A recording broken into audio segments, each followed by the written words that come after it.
peace agreement between the former Soviet countries of Armenia and Azerbaijan has not held, as they are still fighting over the Nagorno-Karabakh region, which both sides, by the way, claim as their own. Chuck Holton brings us this first-hand look at the personal toll this fighting is taking.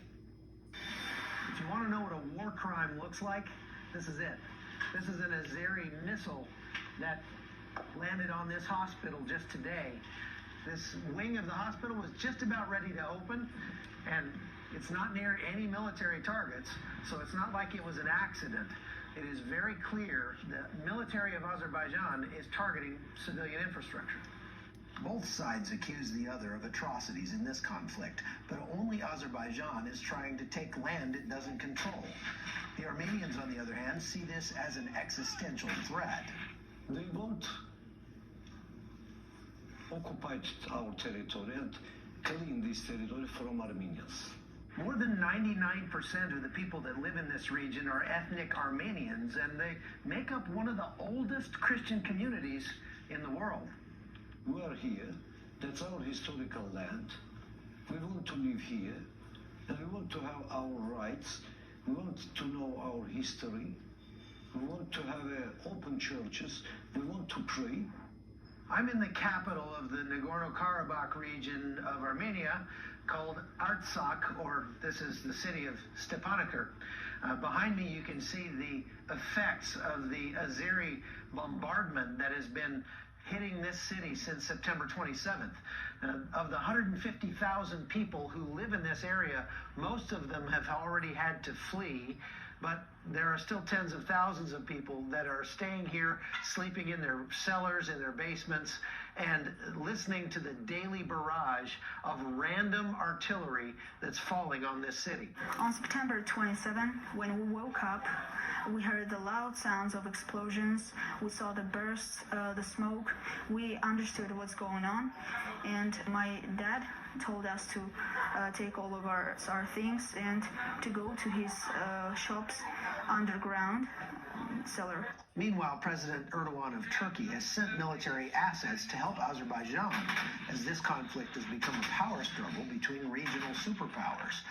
Armenia has limited support from Russia, but the Armenian military is still outnumbered 5-1.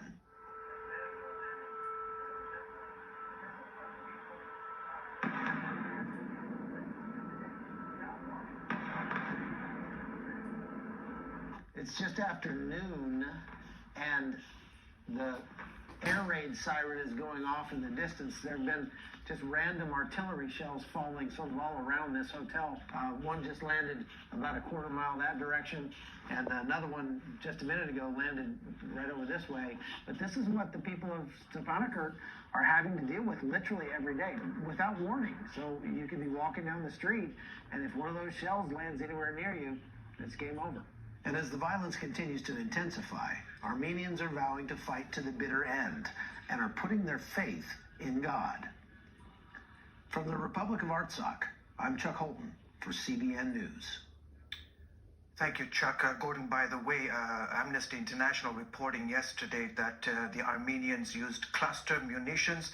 Amnesty International calling that move cruel and reckless. Well, it's something I've said before, I'll say it again. All Christians everywhere should be concerned about what's happening in Armenia today. My prayer is they would quickly come to a ceasefire.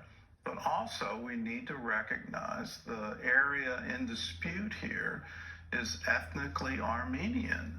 And this is an international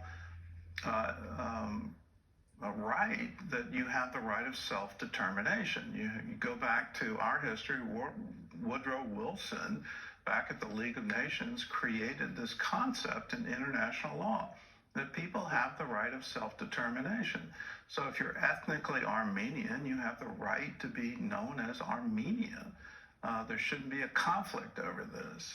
The international community should really step up the pressure on both Turkey and Azerbaijan. Stop this fighting. Let the ethnic Armenians who are Christian, if they want to be with Armenia, let them be that way in peace.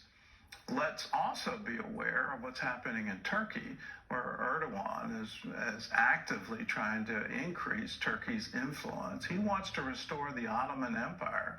And keep in mind, 100 years ago, that included Syria, Lebanon, Iraq, Jordan, and Israel. He wants it all. And he is flexing his muscle right now in Armenia. Another thing that happened a little bit more than 100 years ago is something the world chose to forget, and that's the Armenian genocide that was done by the ethnic Turks, and they intentionally killed Armenians. It was ethnic cleansing on a huge scale. Let us never forget it. Turkey, to this day, wants to deny it ever happened. But here it is, right now, a war with Turkey participating, and it's all about ethnic cleansing. Listen to what that archbishop told us. He says they want to take this territory and they want to cleanse it so that there aren't any Christian Armenians left. That's the goal. That's been happening there for a long time, and we need to say never again should there ever be a genocide. Terry? Well,